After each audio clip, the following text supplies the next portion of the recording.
Yan mga katong, na meron na pala tayong nabiling tire hugger. So, tire hugger para do sa maulan nating panahon ngayon.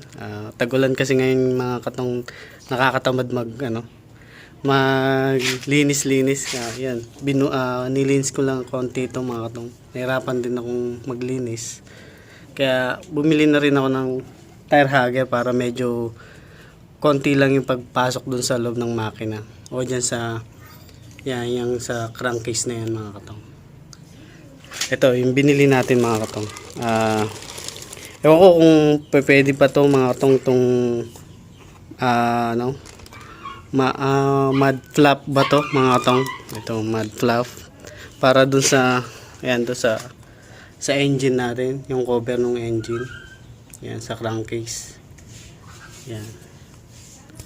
Ito, hindi ko alam kung kapag nilagay na natin tong tire hugger, tsaka itong tire hugger yan.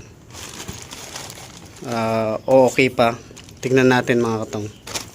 Tsaka meron ko nang kasamang front fender na ito pang din, yung extension ng sa harapan yan, dun sa harapan dun mga katong. Yung sabi nilang tapaludo. Yan, diyan natin ilalagay mga katong. Yan. Ito, tsaka may manual siya mga katong. Yan. Binili ko na rin pala sa Shopee itong mga katong. Nga lang mga katong, hindi tayo nakapaghanda. May siya, hindi tayo nakahiram kasi wala naman tayong torque wrench. Ayan, may itong mga katong, sundin nyo itong mga torque specification kasi pwede kayong maputulan ng tornilyo kapag yung nasobra nyo sa higpit. Pero ako kasi wala tayong nahiram,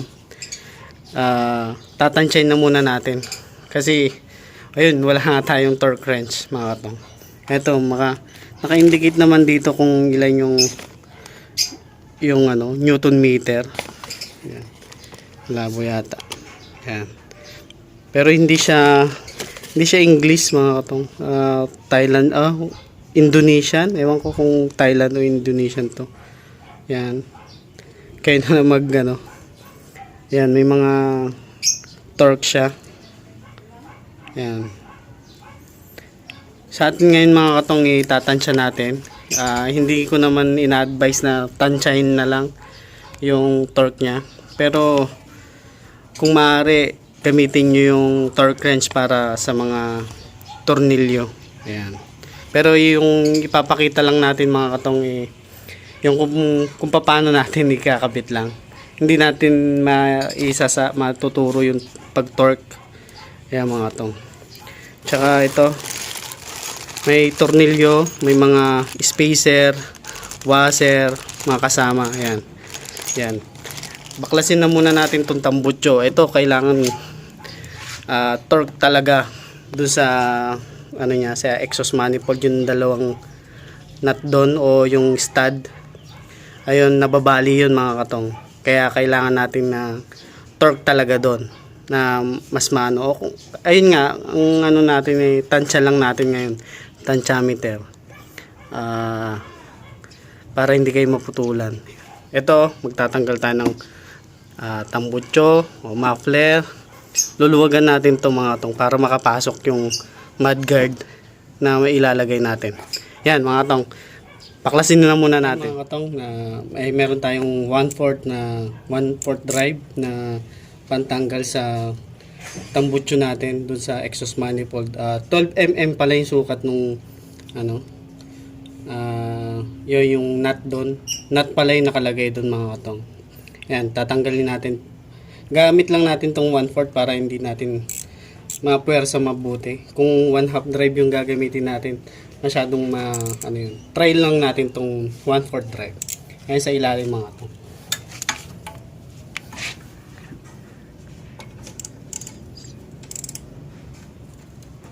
Ayan, malambot lang mga katong.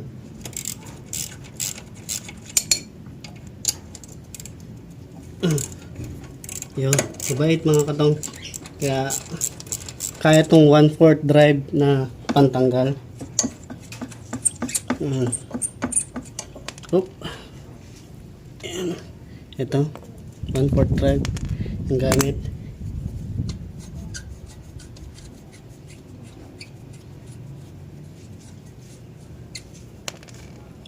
Mga katong, gagamitin din natin na panghigpit tong 1/4 drive para matansya lang natin. Wala kasi talaga tayong torque.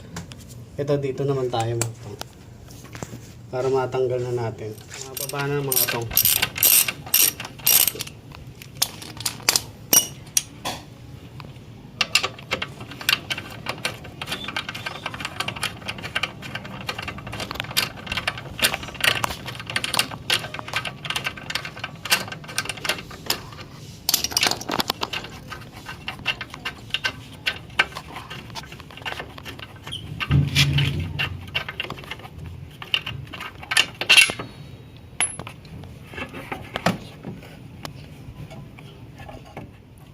Sa tambutso mga katong. Yan. Huwag yung iwawala to mga katong. Hindi nyo may sasalpa kapag nawawala to. Ito yung important. Ito mga katong, ipapasok natin itong mudguard natin. Pero tatanggalin pa natin to. Luluwagan natin. Para maipasok lang natin. Para lumuwang. Ayan. Ganyan. Ganyan yung itsura ng tire hugger sa NMAX. Yan. Yan, dalawa dito. Tapos isa dito mga katong. Yan. Tanggalin na muna natin itong mga katong. Ito, 12mm din. Gamit ko na rin yung yung 1/2 drive na ratchet para pagluwag dito. Malambot lang pala.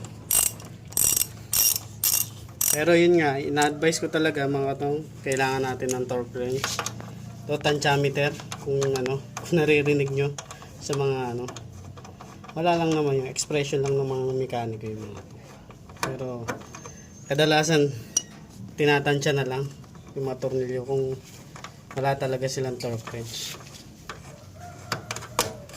Ayan. Diba? Tanggalin din natin yun sa kabila. Natanggal na natin tong isang shock para mas maluwag dito na ikakabit natin. Pati doon, tinanggal lang natin yung isang tornilyo pero hindi na natin tatanggalin yan mga katong.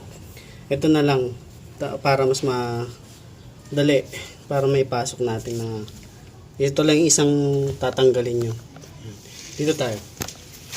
Ayan mga katong. Itong mga washer sa spacer, gagamitin to natin sa shock para tsaka ito, dito to. Ayan, kakabit natin to. Yan. Ayusin na muna natin. Hindi ko kabisado itong mga itong, kaya first time lang natin gagawin. Kaya magkakapa muna tayo kung ano yung gagawin. Kung saan ilalagay itong rubber na to. Ito. Yan. Okay. Ayusin ko muna, tapos papakita ko sa inyo mamaya.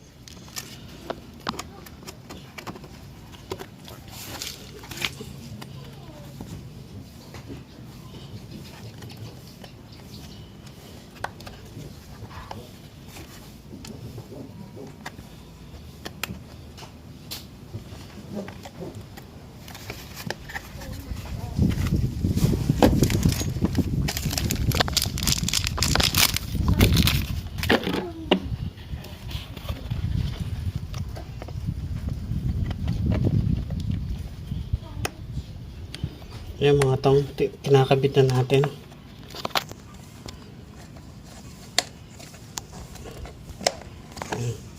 Dito mga tong. Madali lang na ikabit. Ayan. Para yung pag-vibrate niya hindi pumunta dito sa mudguard natin. Ito lang ba? Ayan. Siguro dito na to. Mga to. Yan.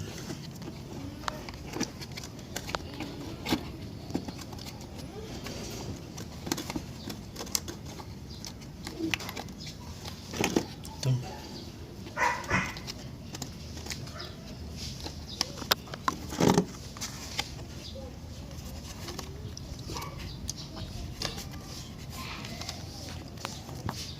Medyo masikip po nga itong. Ayan.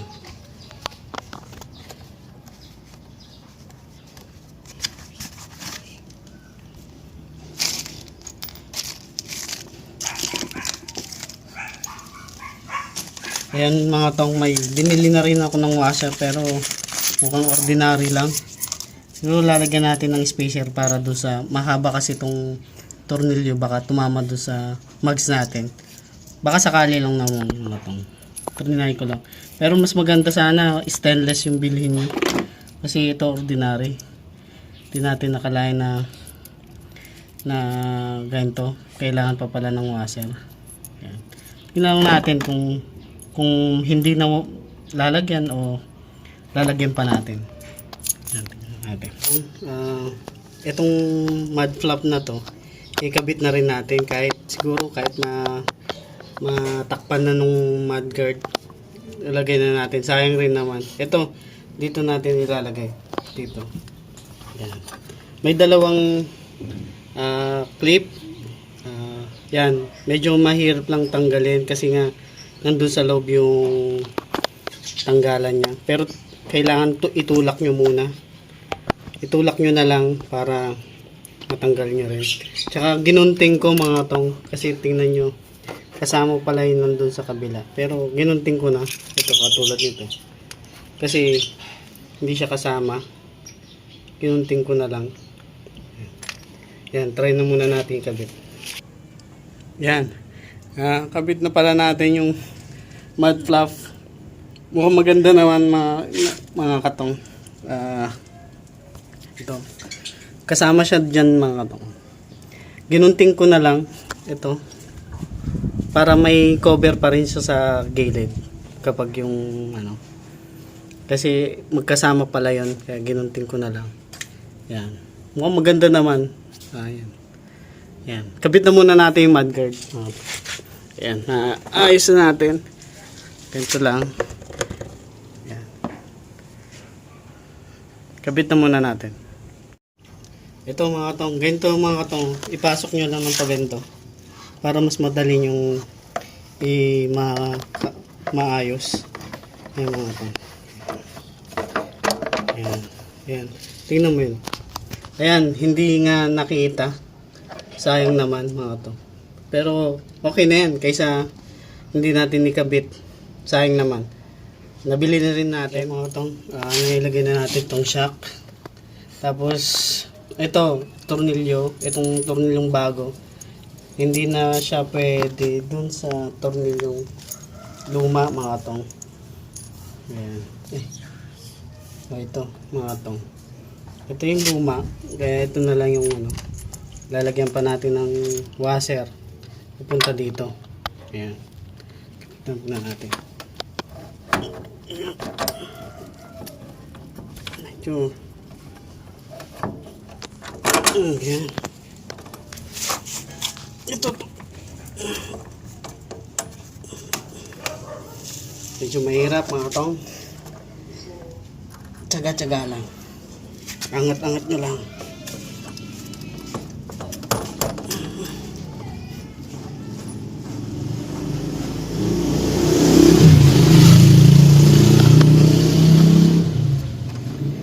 Yan.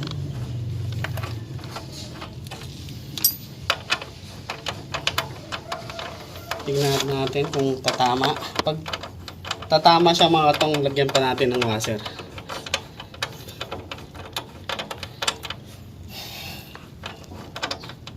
Tatama mga katong. Kaya kailangan pa natin lagyan ng washer. Dito, kaya pala pinapalagyan ng washer. Yan.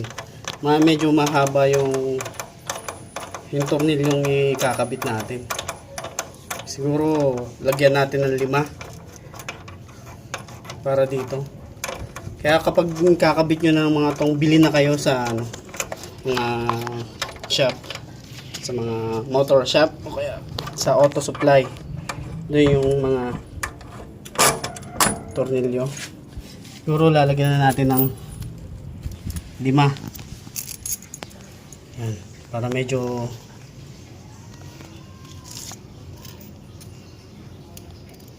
siguro yan, 5. Tangin natin 5.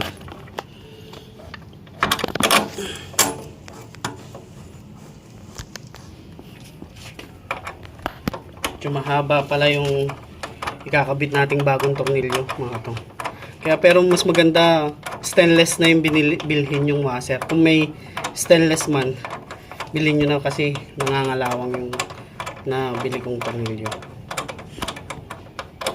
So,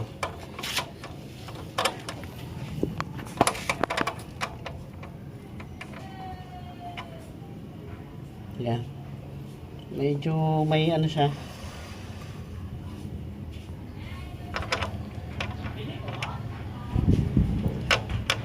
Pero kung may ano pa kayo, pambili, bili pa kayo ng siguro 6 lagay nyo para medyo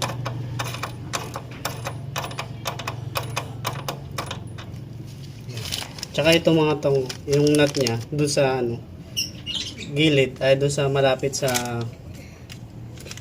dito yan dito ayan dito sa ano sa rotor disc nya dun malapit yung tornilyo. Tingnan mo dito. Yan yung may washer na. Yan. 5 washer yan mga katong, no? Dinagdagan ko na rin. Yan. Yung paghigpit, ayan sinasabi ko nga sa inyo na itatansya lang natin. Pero ito 1/2 drive gamit ko. Tansya lang mga katong. Wala tayong torque wrench. Yan. Tsaka ito, mga katong, dito, yung 12mm dito na nut. Yan. Tsaga-tsaga lang hanggang makakuha natin yung higpit. Ito, tatansyahin lang talaga natin. Yan. Yan natin tatansyahin. Ganito, kailangan open wrench naman na 12mm yung gagamitin nyo mga tong para mahigpitan nyo yung nandito sa kabila niya yung nut.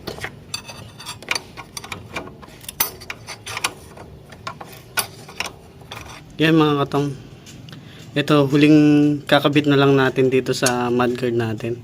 Yan, nilagyan ko na rin ng washer dito, tsaka sa baba try kong lagyan para medyo maganda naman.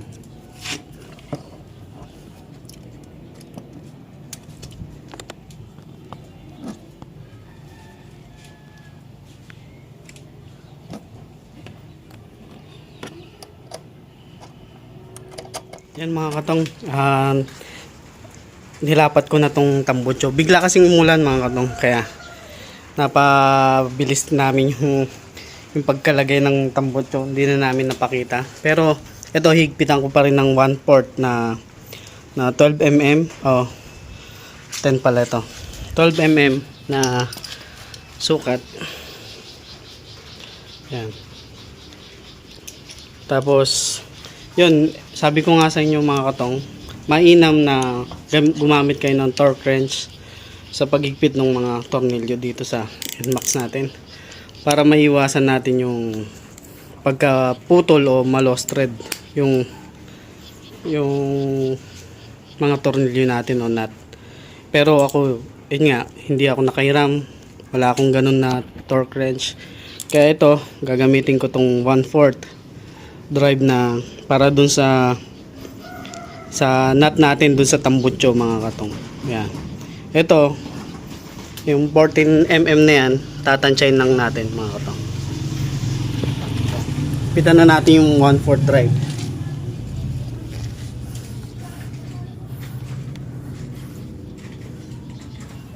Yan, nakikita nyo ba mga katong?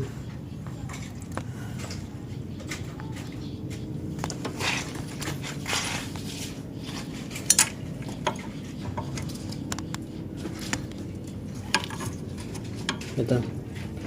Ayan mga katong, higpitan ko na. Tatansyahin lang natin mga katong. Hinay-hinay lang sa pagigpit. Yan. Kasi mababali mga tong. Yan. Yan, ganyan lang. Pero kung para malaman nyo na walang singaw yung hinigpitan natin, i-start nyo muna tapos dampin nyo yung konektado dun sa tambutso. Tapos kapag may singa ay may hangin o usok na lumalabas, hindi pa lapat yun mga tong. Kaya kailangan pa natin higpitan yun. Yan. Higpitan ko na. Tansya lang to. Yan. Doon naman tayo sa fender. Yan, sa tapaludo. Doon na naman natin. Nga lang, ang mahirap dyan, magbubutas tayo dyan mga tong. Yan. Tingnan muna natin.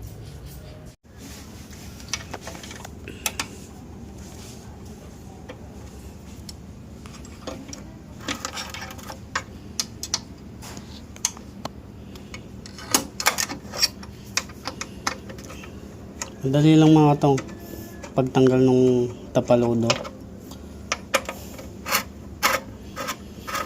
Titingnan natin kung magbubutas tayo, kailangan natin didikit lang.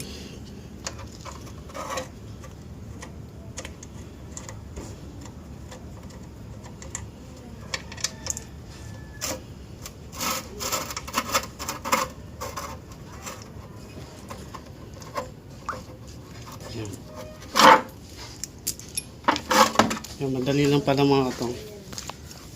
Tara. Yan. Ayun ang masakit dito. Magbubutas tayo mga katong. Yan. Mayroon naman na siyang pinagbutasan. Ilalapat na lang natin dito. Ito. Para lagyan ng marka. Tapos magbabaray na tayo mga katong. Tapos may kasama rin din ng tornilyo yan mga katong.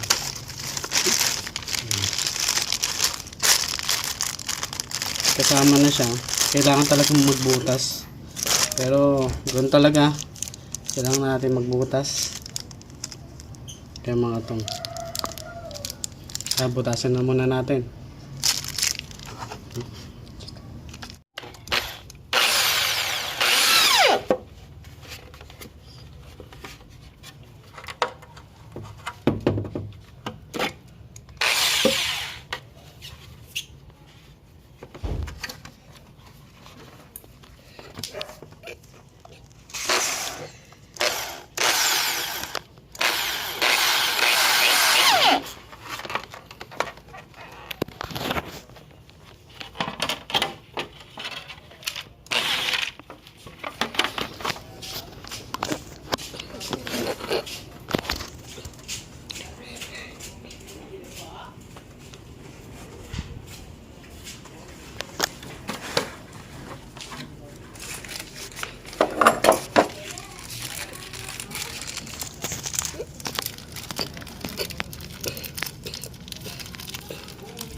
Yan mga katong, na okay na.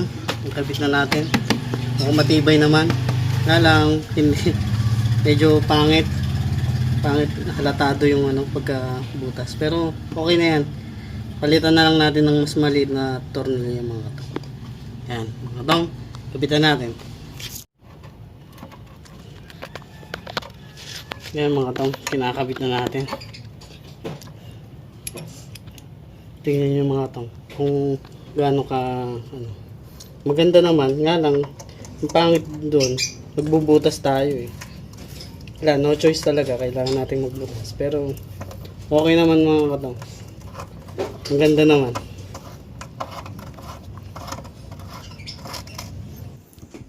Yan mga katong, nakabit na natin yung tire hugger. Yung flat na yon na hindi nakikita. Yan mga katong. Maganda mga katong. Yan. Maganda siya. Yan o. Kitang-kita nyo naman. Hindi, wala siyang alob. Kikita. Yan. Sana hindi na kumalat yung dumi. Pero magdudumi at magdudumi pa rin yan mga katong. Yan. Sayang yung mud flat na yon. Hindi nakita yung pagka NMAX niya. Yan. Ayun, sana may nakita kayong yung diskarte mga katong. Sana nag-enjoy kayo. Please subscribe, comment, like, and share mga katong. Yan. Thank you mga katong.